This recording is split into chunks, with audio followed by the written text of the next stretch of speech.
Aujourd'hui, j'aimerais vous montrer quelque chose d'un peu différent. J'aimerais essayer de vous faire sentir la joie intense de la découverte mathématique, et en particulier l'esthétisme, de l'élégance sublime d'une preuve mathématique. Alors, vous pourriez me demander ce que ça a à voir avec la série #Débattons mieux. Je vous propose de laisser cette question en suspens. On y reviendra en fin de vidéo, mais pour l'instant, oubliez l'importance de bien débattre. Oubliez les enjeux sociaux à venir. Oubliez même le monde physique qui vous entoure. Aujourd'hui, j'ai envie de vous faire voyager dans le monde mathématique, à la rencontre de l'une des plus belles preuves mathématiques que je connaisse.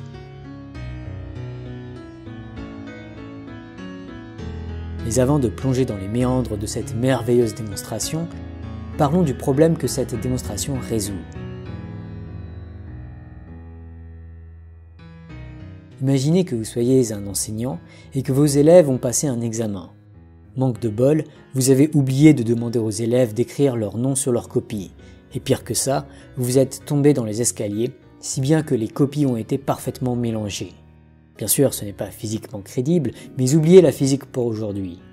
Imaginez que les copies ont été parfaitement mélangées et que vous êtes incapable de déterminer quelle copie appartient à quel élève.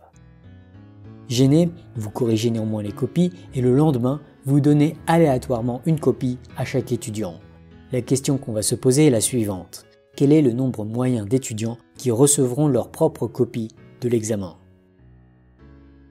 Alors, bien sûr, ça dépend de la manière dont les copies ont été mélangées. Parfois, aucun étudiant ne recevra sa copie. Parfois, plusieurs étudiants recevront leur propre copie. Il est même possible que tous les étudiants reçoivent leur propre copie. Ok, mais en moyenne, combien d'étudiants recevront leur propre copie ? En langage mathématique, pour ceux qui connaissent, cette question revient à compter l'espérance du nombre de points fixes d'une permutation aléatoire.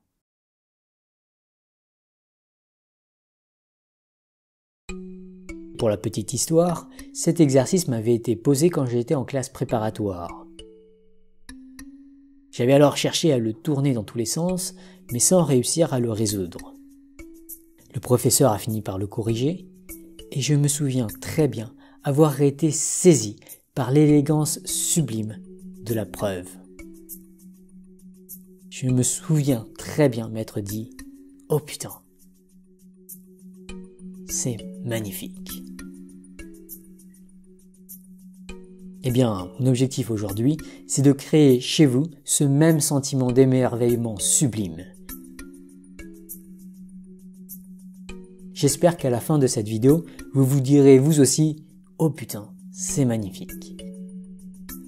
Et en fin de vidéo, promis, je vous expliquerai aussi pourquoi je pense que ce sentiment d'émerveillement sublime est crucial pour nos sociétés modernes. Et pourquoi il serait bon de davantage l'intégrer dans nos débats. Mais avant d'aller plus loin, je vais reformuler le problème avec des cartes à jouer. Je prends, disons, 5 cartes à jouer, que j'étale ici dans un certain ordre. Je récupère les cartes, je les mélange, et je remets les cartes sur la table. En moyenne, combien de cartes se retrouveront là où elles étaient ? Combien de cartes seront-elles des points fixes du mélange de cartes ? Qu'en pensez-vous ? Avant de découvrir la réponse, il est utile que vous passiez du temps à chercher par vous-même. Oui, je ne vous le cache pas, vous allez sans doute galérer. C'est même possible que, comme le lait de prépa, vous finissiez par renoncer. Si c'est le cas, ce n'est pas grave du tout. Échouer à résoudre un problème de maths, ça arrive. Ça m'arrive même tout le temps. Mais c'est vraiment indispensable pour progresser. Et en particulier, ça ne veut absolument pas dire que vous êtes nul en maths. Le lait de prépa a fini par assez bien réussir ses concours malgré ses limites cognitives en maths. Le conseil que je peux vous donner, c'est toutefois de chercher sérieusement à mieux comprendre ce problème. Quitte à ne pas le résoudre, échouez, mais ne renoncez pas. essayez de tourner le problème dans tous les sens et de comprendre tout ce qu'il y a à comprendre. Ou du moins tout ce qui vous est possible de comprendre. Essayez. Et n'hésitez pas à dire des bêtises, surtout sur vos brouillons, mais aussi de vive voix. Il faut faire des erreurs en maths pour progresser. Même les plus grands génies n'ont jamais leur coup de génie du premier coup, comme on en a d'ailleurs déjà parlé dans le cas d'Einstein. Et même si vous ne le résoudrez pas, en essayant de le résoudre, vous vous familiariserez ainsi avec beaucoup d'idées fondamentales des mathématiques. Échouez donc. Échouez encore et encore. C'est comme ça que vous progresserez vraiment. Bref, mettez pause et prenez le temps de la réflexion. Comment pourrait-on calculer le nombre moyen de points fixes d'une permutation? Ok, on va passer à la résolution de ce problème qui, de façon stupéfiante, tient seulement en 2 petites lignes. Ça, c'est vraiment le produit final de longues réflexions, parfois d'années de réflexion. Bien sûr, c'est difficile à déchiffrer, et clairement, ce n'est pas la meilleure façon de comprendre ce problème. Mais j'espère que d'ici la fin de la vidéo, j'arriverai à vous faire sentir pourquoi ces 2 petites lignes sont absolument magnifiques, notamment car elles sont une forme de mathématisation d'un changement de perspective stupéfiant.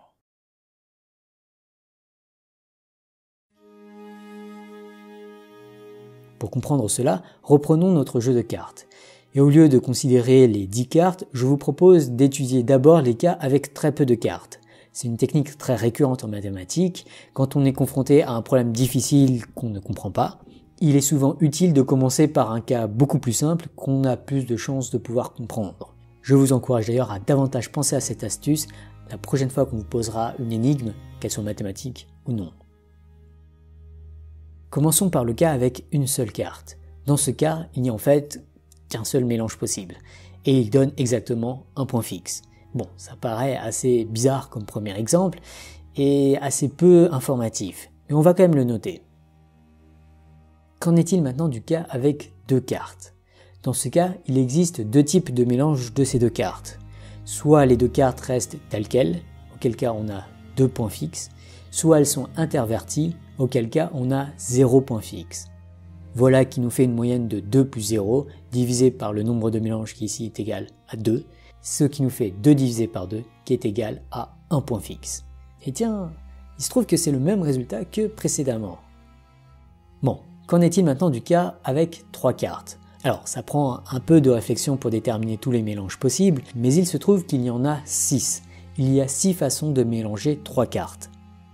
Et on peut voir qu'il y a un mélange avec 3 points fixes, 3 mélanges avec 1 point fixe et 2 mélanges avec 0 point fixe. Le nombre moyen de points fixes pour 3 cartes est donc égal à 3 plus 1 plus 1 plus 1 plus 0 plus 0 divisé par le nombre total de mélanges qui ici est égal à 6, ce qui nous fait 6 divisé par 6 qui est égal à 1. En moyenne, pour 3 cartes, il y a un point fixe. Coïncidence? Se pourrait-il que l'on ait encore un point fixe pour 4 cartes, 5 cartes, et plus généralement pour n cartes? Est-ce que cette régularité vous intrigue vous aussi? Alors, ces cas plus généraux sont rapidement beaucoup plus complexes aussi. Mais je vous invite à les faire chez vous. Essayez de lister tous les mélanges possibles de 4 cartes, et si vous êtes bien motivé, tous les mélanges possibles de 5 cartes. Ça vous permettra de développer une intuition des mathématiques des mélanges qu'on appelle aussi la théorie des groupes de permutation. Si vous faites ça chez vous, vous devriez remarquer qu'avec 4 cartes, on a alors un mélange avec 4 points fixes, 6 mélanges à 2 points fixes, 8 mélanges à 1 point fixe et 9 mélanges sans point fixe, pour une moyenne de 1 x 4 plus 6 x 2 plus 8 x 1 plus 9 x 0, divisé par le nombre total de mélanges qui est 1 plus 6 plus 8 plus 9, ce qui nous fait 24 divisé par 24, qui est égal à 1. Et pour 5 cartes, on a un mélange à 5 points fixes, 10 mélanges à 3 points fixes, 20 mélanges à 2 points fixes, 45 mélanges à 1 point fixe et 44 mélanges sans aucun point fixe, ce qui nous fait une moyenne de 1 x 5 plus 10 x 3 plus 20 x 2 plus 45 x 1 plus 44 x 0 divisé par le nombre total de mélanges qui est 1 plus 10 plus 20 plus 45 plus 44, ce qui nous fait 120 divisé par 120 qui est égal à 1. Et là, cette suite de 1 qu'on commence à obtenir, elle donne vraiment envie d'être généralisée. Se pourrait-il que le nombre moyen de points fixes d'un mélange soit toujours égal à 1 ? En termes mathématiques, on vient d'émettre là une conjecture, c'est-à-dire une affirmation qui nous semble vraie, mais dont on ne dispose pas de preuves. Ou du moins, pas encore de preuves.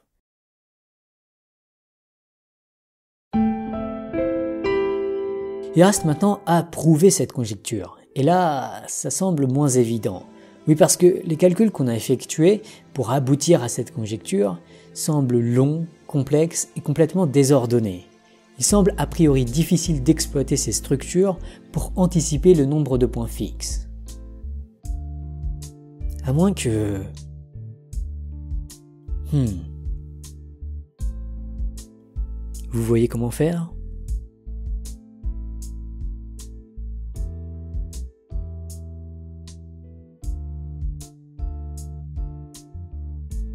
Si vous ne voyez pas comment faire, c'est que vous êtes un peu comme le lait de prépa. Il était resté bloqué parce qu'il n'arrivait pas à trouver suffisamment d'ordre exploitable dans la structure des mélanges. Et il y a une bonne raison à cela. L'ensemble des mélanges forme une structure complexe qui est difficile à exploiter. En fait, espérer trouver de l'ordre dans cette structure complexe n'est pas une voie si fructueuse.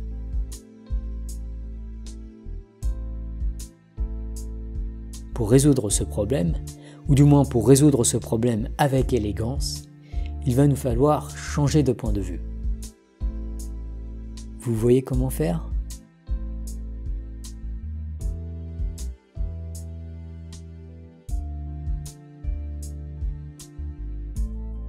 L'astuce qui m'a fait trembler d'émerveillement, ce fut de repartir de la liste des mélanges possibles, disons ici pour 3 cartes, et de simplement regarder les cartes sous un autre angle.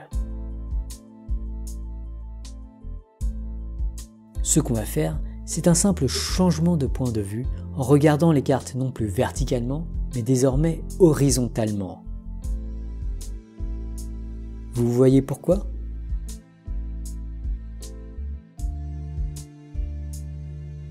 Alors que le nombre de points fixes par colonne était variable et peu prévisible, le nombre de points fixes par ligne admet une structure absolument remarquable. Quelle que soit la ligne, on voit que chaque ligne possède exactement 2 points fixes. Ou dit de façon équivalente, sur chaque ligne, exactement un tiers des cartes est un point fixe.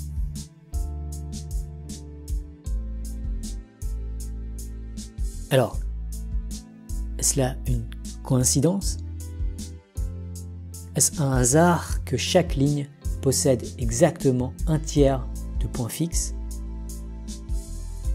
Et que se passerait-il si on avait désormais 4 cartes ou 5 cartes ? Quelle serait la fraction de points fixes par ligne ? Qu'en pensez-vous ?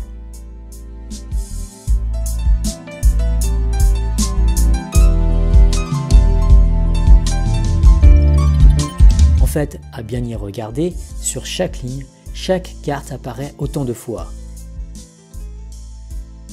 Et ça, ce n'est pas un hasard. En effet, le mélange étant aléatoire, la 4e carte du paquet a bien sûr autant de chances d'être un as de pique, un 2 de cœur ou un 3 de trèfle. Or ça, c'est exactement une propriété qui va se préserver avec plus de cartes. Pour chaque emplacement, chaque carte est équiprobable. Et s'il y a n cartes, chaque carte a donc une chance sur n d'être à cet emplacement. En particulier, pour chaque emplacement, il y a une chance sur n que l'on retrouve la carte qui y était originalement. C'est absolument magnifique. On vient là de résoudre le problème. Oui, parce que pour estimer le nombre moyen de points fixes, on peut très bien y aller par ligne plutôt que par colonne. Le problème, on l'a vu, c'est que par colonne, tout est désordonné et imprévisible. Cependant, par ligne, tout est simple. Sur chaque ligne, 1 sur n des cartes est un point fixe. Si on ajoute toutes les lignes, on voit alors que le nombre moyen de points fixes est exactement 1 sur n pour la première ligne, plus 1 sur n sur la seconde, plus 1 sur n pour la troisième, et ainsi de suite n fois. Ce qui fait bien sûr n sur n, qui est égal à 1. On vient de démontrer qu'un mélange aléatoire aura en moyenne un point fixe, CQFT.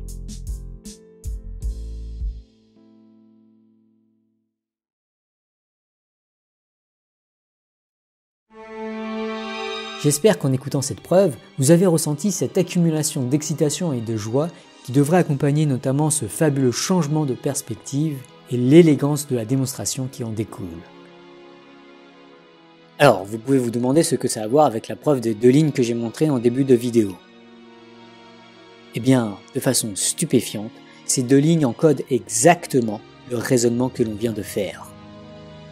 Tout d'abord, on s'était demandé quel est le nombre de points fixes d'une permutation aléatoire, et ça, d'une certaine manière, ça revient en fait à calculer le nombre moyen de points fixes par colonne. Autrement dit, si on prend une colonne au hasard, et si on prend au hasard un élément de cette colonne, quelle est la probabilité que l'élément considéré soit un point fixe?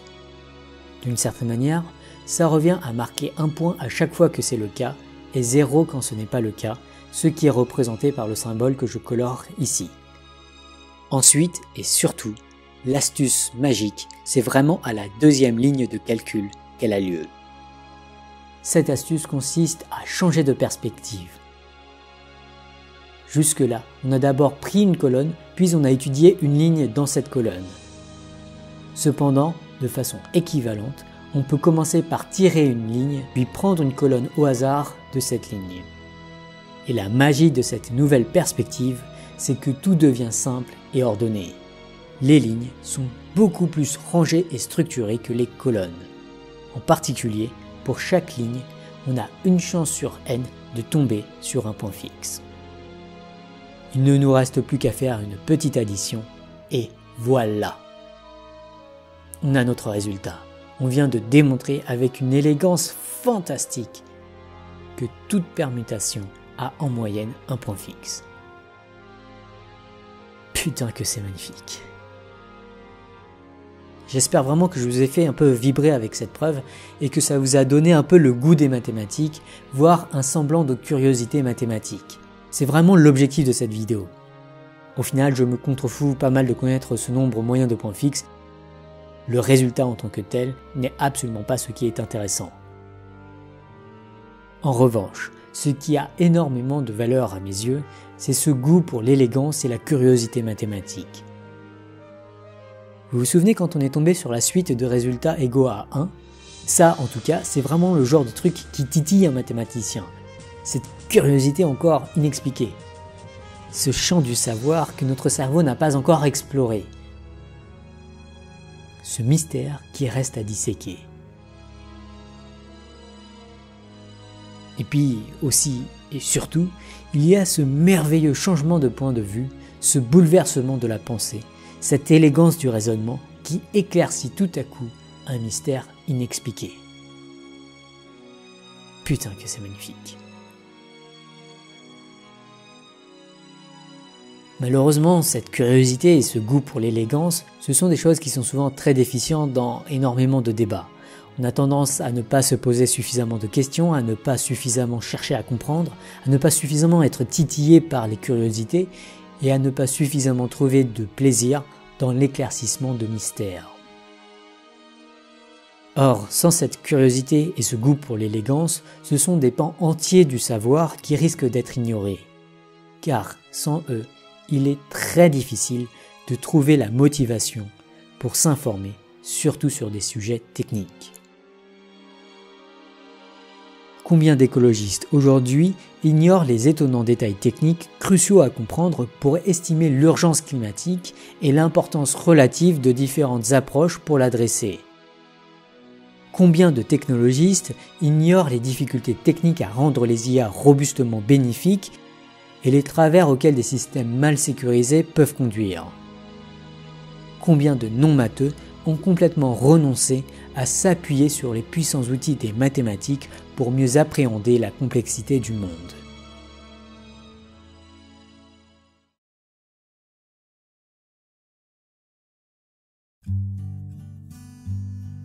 Cette curiosité et ce goût pour l'élégance, ce sont vraiment, je pense, mon petit super pouvoir. À titre personnel, c'est même, je dirais, mon feu sacré. C'est l'aspect de ma personnalité que j'aime le plus et que je tiens le plus à protéger. Et je cherche d'ailleurs activement à le protéger, typiquement en visionnant et en revisionnant régulièrement les vidéos de Michael Launay, d'LGG et de 3 Blue and Brown, mais aussi celles de Monsieur Phi, de Patience ou encore du Sense of Wonder. De prime abord, on pourrait croire que ces vidéos ne servent à rien. Détrompez-vous. Certes, les sujets qui y sont abordés n'ont souvent pas d'application directe. Cependant, le fait d'aborder ces sujets me semble indispensable pour prendre soin de notre curiosité et de notre goût pour l'élégance des raisonnements qui sont souvent gravement malmenés par des sujets plus pragmatiques et souvent plus controversés. Malheureusement, nous avons tendance à beaucoup trop négliger l'importance de cette curiosité et de ce goût pour l'élégance du raisonnement. On a tendance à les malmener, voire parfois à les corrompre.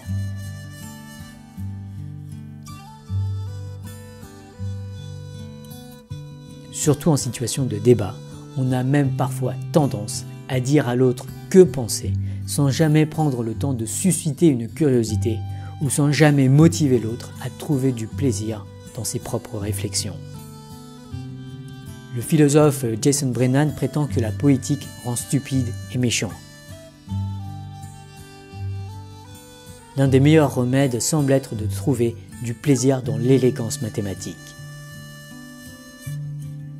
Je ne suis pas sûr, et même je doute, qu'elle nous rende vraiment plus intelligents et gentils, mais je suis persuadé qu'elle nous rend au moins plus curieux et plus motivés à réfléchir adéquatement aux grands défis de nos sociétés. La curiosité et le goût pour l'élégance sont le feu sacré sans lequel aucun savoir n'est possible. Il semble indispensable d'en prendre beaucoup plus soin.